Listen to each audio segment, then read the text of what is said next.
It had been 8 years. 8 years since I was thrown out of this house. That day, the door didn't even open when I stood outside, holding my son Leo in my arms. He was 2 back then, and I was broken, completely. But today I came back. For the will. I pushed the door open slowly. The soft creak of the old wood brought back memories I wasn't ready for. The same hallway, the same pictures on the wall, and the same faces looking at me now with eyes colder than strangers. My sister Erin stood right in front of me. That sharp face of hers, like every smile she wore, had thorns underneath. "You actually showed up?" she asked as if it was some kind of joke. "Dad made it clear. You were dead to him. So why are you even here?" I didn't say a word. I just squeezed Leo's hand tighter, his little fingers curled into mine, warm, soft, and full of trust. Uncle Frank was slouched in the corner, his eyes still carrying that same old poison. "People who never looked back shouldn't bother showing up now," he muttered. Even without a cigar, his voice still carried that same smoke. The room was full, cousins, childhood friends, even the nosy neighbors. But on every face, I saw the same thing. "You don't belong here." Leo and I sat at the far end of the long table. The sound of the chair scraping the floor felt like a blade cutting through silence. Leo didn't say a word, but he was watching everyone, every face. His innocence wasn't gone, but something wiser had taken root. Then the door opened again. Mr. Connor, the lawyer, stepped in. He carried the paper, the one that would decide who gets what, and who gets nothing. He placed the thick file on the table. All eyes were on him. "Let's begin," he said. Every word felt like a hammer striking the air. "To my daughter Erin, to my brother Frank, to my nephew Paul." With every name, my heartbeat slowed. There had to be something, some line, some corner of that document where I still existed. And then the line came. "As previously stated, my daughter Ellen shall not receive any portion of this estate." The words didn't just land, they stabbed. Everything had already been decided, long before I even stepped in.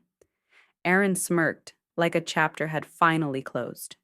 "Told you," she whispered, loud enough for everyone to hear. I lowered my head. But then, "Mom." I looked over. Leo was reaching into his lap. He pulled out an old envelope. Its paper had faded. The edges were torn. But on it, in shaky handwriting, it read, "For Mr. Connor, only if it gets ugly." Mr. Connor took it. For a second, the entire room froze. Aaron's smile dropped instantly. Frank's eyes hardened. "Where did you get this?" Connor asked. "Grandpa gave it to me," Leo said calmly. "When I went to see him, alone."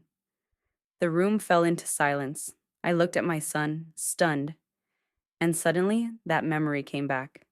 The day he asked me, "Can I go see Grandpa alone today?" It hadn't felt like a big deal back then. Just another ordinary day. But now, that day didn't feel ordinary at all. Mr. Connor opened the envelope. Inside was a single sheet of paper and a USB drive. He unfolded the note, his brow tightening ever so slightly. "This is Mr. Charles's handwriting," he said. "He wrote that if this meeting turns hostile, this video must be shown to everyone." I looked at Mr. Connor, then at Leo. His eyes were calm, but deep, like he already knew what was coming. Connor pulled out a small laptop and plugged in the USB. One word flashed across the screen. "Play." And then my father's face appeared. And for the first time in years, I cried. He looked straight into the camera and said, "Hi, Ellen." Just those 2 words, and something inside me shattered. In 8 years of silence, it was the first time his voice felt like it was meant for me. A voice that always sounded so cold, now carried something human, something real. He looked just how I remembered him. That deep blue sweater, the old globe behind his desk, sunlight from the window gently falling across the wrinkles on his face. He looked tired, but his voice held truth. "If you're watching this," he said, "then maybe things didn't go the way I hoped they would. And maybe it's time to say what I couldn't bring myself to say when I was alive." The room was frozen. No one moved. Aaron's neck stiffened. Frank's fists clenched. "I turned my back on you, Ellen," he said softly. "I believed what Aaron and Frank told me without ever hearing your side. I didn't even ask why you left." His eyes dropped. A deep breath followed. "I thought you betrayed me, but then Leo came." He paused, and something lit up in his eyes. "That boy, he looked at me the way someone looks at their last friend in the world. No hate, no blame. Just heart. He said only one thing to me: 'Mom is the safest place in the world.'" And that was the moment I woke up. My fingers dug into the arms of the chair. Leo sat quietly in my lap, resting his head against me, like he already knew this moment was coming. Then my father's voice returned, steady and clear. "I changed the will, Ellen. Everything." Whispers erupted in the room. "I left the house, the accounts, the stock fund, and the trust I'd started for Leo. All of it is yours now." He looked at peace, like a man who had finally won a war within himself. "I'm sorry for what you endured," he said, "but this time, my silence and my mistakes won't break you or your son." Then his tone shifted. Director, heavy. "Frank, Aaron," he stared into the camera, "if you're watching this, remember, blood isn't just a name. It's humanity. And Ellen, she's the only one who never broke my heart. She was and always will be. My daughter." I lowered my head. The tears were falling now, warm, real, the kind that only come when someone finally sees you, finally accepts you. Connor didn't pause the video. It wasn't over yet. "Connor," my father said, turning toward the lawyer, "I trust you. I always did. Show this USB only if Ellen is wronged again, if her rights are stripped from her again. And if you're watching this, it means that moment has come." The screen faded to black, but the darkness wasn't the same anymore. It wasn't terrifying. It was the kind of silence that comes after a long, aching pain. A silence that finally soothes. I looked at Connor. He handed me a paper, a revised copy of the will. "Everything is legally updated," he said. "Dated 4 years ago, signed and notarized by Charles Thomas himself." Around me, I could feel hearts pounding. But inside me, there was calm. 8 years of silence, 8 years of abandonment, undone in a single video. Erin suddenly shoved her chair back. Her eyes burned with rage. "This is a lie," she screamed. "He'd never do this. Give everything to Ellen? Seriously?" Connor replied in the calmest voice I'd ever heard. "Charles Thomas did this. And while he may not be in this room anymore, his voice still stands. And in law, his voice is the final word." Frank opened his mouth to say something, but one look from Connor's steady eyes, and he backed down. I didn't say a word. I just turned to Leo and took his little hand in mine, that same hand that had led me back into this room, back into life. The silence in the room wasn't just silence anymore. It wasn't awkward. It spoke. It screamed. A silence that had weight, the kind that held years of truth buried under shame, pride, and betrayal. Connor inserted the USB again. Everyone's breath caught in their throat. The screen lit up. The first frame looked like something out of a suspense film. An old wooden desk, a dusty globe, books lining the back wall, and sitting in the middle, Charles Thomas, my father. His face looked tired, but his eyes carried something else, something deeper: regret, realization. "Hi, Ellen." Just those 2 words again. and I felt something inside me split open. He was looking straight into the camera, but it felt like he was staring into my soul. If you're watching this, then I'm not in this world anymore, and it means the time has come. Time to speak the truth, no matter how late it is. He took a breath and said, I made a terrible mistake. No one in the room dared to move. I pushed you away, Ellen. I didn't listen to you. I only heard what Aaron said, what Frank said, and I ignored what your eyes were trying to scream. The tears on my cheeks kept flowing, and I didn't wipe them away, because this time, these tears weren't weakness. They were melting the ice that had frozen deep inside me. I thought you abandoned me, but the truth is, I abandoned you. When you came back, holding a child in your arms and fear in your eyes, I shut the door on you. I gave you punishment when what you needed was forgiveness. Even Connor's eyes had welled up now. For the first time, he wasn't just a lawyer, he was a human being sitting across from me. Leo, my father leaned toward the camera. You are everything I could never become. A son who changed everything without ever raising his voice. Leo blinked softly. He stayed quiet, but his chest was rising. From waves of pride and emotion. I'm proud of you, Ellen, and I never said it before. But now, in my final words, let this be known. You are my daughter, and you always will be. There was a long pause, maybe on the other side of the camera. He was fighting back his own tears, too. So, he took off his glasses, picked up a small paper, and said, I changed the will. You could feel the air leave the room. Even I curled my fingers tight, as if something long chained was finally breaking loose. House, to Ellen. Bank accounts, to Ellen and Leo. Retirement savings, all to Ellen. And a full college trust fund for Leo. If you're hearing all of this, he turned toward Connor, then I know you'll carry it out, just like we discussed. And if Aaron or Frank don't agree, then they'll get exactly what they wanted to give Ellen. Nothing. The screen faded to black. But this silence wasn't scary anymore. It was a silence that testified to a truth that came too late. But when it did, it hit like a storm. I looked at Connor. He opened the folder and slid the revised will across the table to me. Signed, notarized, and fully legal, he said softly. Congratulations, Ellen. This time, your voice was heard. I didn't have words. I just looked at Leo. He was smiling. And in that smile was a strength greater than any legacy. The strength of truth. The room had no noise, yet everything had been said. The screen was blank, but the last image still flickered in my eyes. Dad's face, and a light in his eyes I'd never seen before.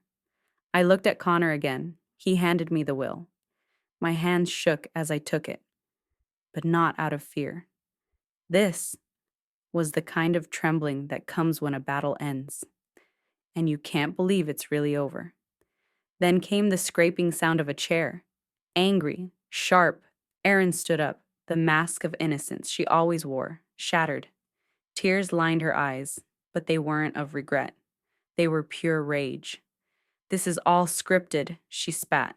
That wasn't Dad. It's fake, deep fake, manipulated, something. Connor raised his eyes, calm as ever. Aaron, he said, your father's signature is on the revised will. The video is time-stamped, verified, and backed by legal declaration. You can contest it, but you will lose. Aaron slapped the table and stormed out, muttering, This isn't over. Her last words weren't meant for us, but for herself. Frank sat frozen, staring down at something only he could see. He opened his mouth to speak, but the words never made it out. Connor looked at him. Mr. Frank. Frank shook his head slowly. No point. Charles made his choice. And maybe he finally got it right. That acceptance, so sudden, so easy, it surprised me. But maybe that's how people like him are. They growl until the truth breaks the door down. Some of the other relatives were looking at me now. People who once questioned if I even deserved to be here now looked at me with either guilt or fear. Some nodded silently, some turned their eyes away, and some were still stuck in the fantasy world they'd built around themselves. I said nothing. I held Leo's hand and looked at him. He was smiling again, softly, gracefully. Connor packed the documents and said, "Ellen, I'll be in touch for the transfer formalities. Your father made sure everything would be simple. For you." I nodded, still speechless. Chairs scraped, people stood, and slowly, the room emptied, but I stayed, seated in the same chair I had been given last. But today, I was the one who belonged the most. It wasn't just property I had received. I had received my father's acceptance. I had received my identity back. I had found the answer I had been searching for years. And that answer was named Leo. I pulled his head into my lap, and for the first time without fear, I whispered, "Thank you, baby. You gave me back my voice." He looked up at me and said the three words that undid everything and rebuilt it from the ground up. "Welcome home, Mom. Even the walls of this house can speak. All you need is ears willing to listen." The will changed everything. But the biggest change was in the walls of this house, where I breathed again after 8 years. I wasn't a guest here anymore. This house was mine, legally, emotionally, completely. I walked through every room, every wall, every drawer, every locked cabinet, and that's when I found it. A wooden box, hidden in the lowest shelf of the drawing room, covered in dust, untouched for years. Etched on it was one name, Ellen. My hands trembled as I opened it. Inside were letters, old, yellowing pages, written in my father's handwriting. Each one started the same. "Dear Ellen, I don't know if I'll ever send this." The first letter broke me. That day, when you came to the door and I said nothing, that was my greatest cowardice. I couldn't look at you because maybe I couldn't bear to see myself. But when you left, it felt like a piece of me went with you. I wrote many letters, but I never had the courage to send them because I feared that maybe you'd reply, and in that reply would be the truth I had been running from. Aaron says you were selfish. Frank says you brought shame to our name. But when I was alone at night, my conscience said something else. It said Ellen was the one who just wanted to be heard. Ellen was the one who broke, but never bent. Ellen was the one who was always my daughter. Every word echoed inside my chest. I kept reading the letters. Forgiveness, fear, regret, and at the end, love. One letter said, "When Leo came to see me, I saw your eyes in his. He looked at me and asked, 'Grandpa, do you have something to say?' And I had no words. Maybe I still don't. But I want you to know, when I'm gone, you should still remember. You were never my shame. You were my pride." The letter slipped from my hands. I sank to the floor. All the love I had searched for years, was buried in these unfinished, unsent pages. Leo came from behind. He picked up the letter and sat beside me. "Did he really mean it, Mom?" he asked. I looked at him. There was no doubt in his eyes, only a quiet need for truth. "Yes," I said softly. He may have said it late, but when he did, he meant every word. Leo placed his finger in my palm. "You weren't invisible, Mom. They just closed their eyes." I closed mine, and in that moment, I made a vow to myself, to my son, and to this house. No one will silence my voice again. The house was quiet now, not the same silence that haunted me when I first returned. That silence used to choke me, crush me. This silence was different. It was full. It felt like the storm had passed, and the air finally knew how to breathe again. I opened the curtains, Sunlight spilled in, through the same window I used to look out of, wondering if I still had a place in this house. But I wasn't looking out anymore. I was inside. This house was mine now. I began putting things back together. Connor handled the trust fund, the accounts. All I had to do was sign. But this wasn't just a story written on paper, it was a story lived in silence and reclaimed in whispers. Leo picked his room, the same one that used to be mine. He put up posters, arranged his books. "Feels like home now," he said, and I just smiled. A few weeks later, some relatives came to visit, the same ones who once questioned why I was even there. One cousin said, "Ellen, we didn't know what happened between you and Uncle, but I'm glad he chose you." I nodded. No forgiveness, no anger, just acknowledgement. There was no word from Erin. Maybe she was off writing a new story somewhere else. Frank sent a short note, just one line. "Maybe we were wrong. Maybe I was wrong." I didn't respond, because I didn't need validation anymore. I wasn't proving anything to anyone now. I was just living. The room where the will was read? I turned it into a little library. On the table, I placed my father's old globe, and beside it, the wooden box of his unfinished letters. Every morning when I stepped into that room, I'd whisper, "Good morning, Dad," and somewhere deep inside, an answer would echo. One evening, Leo came up to me, more open, more confident, more at peace than ever before. "Mom," he asked, "if Grandpa hadn't left that video, would we still be here?" I looked into his eyes. "Maybe not. But one thing's for sure. You did what I never could.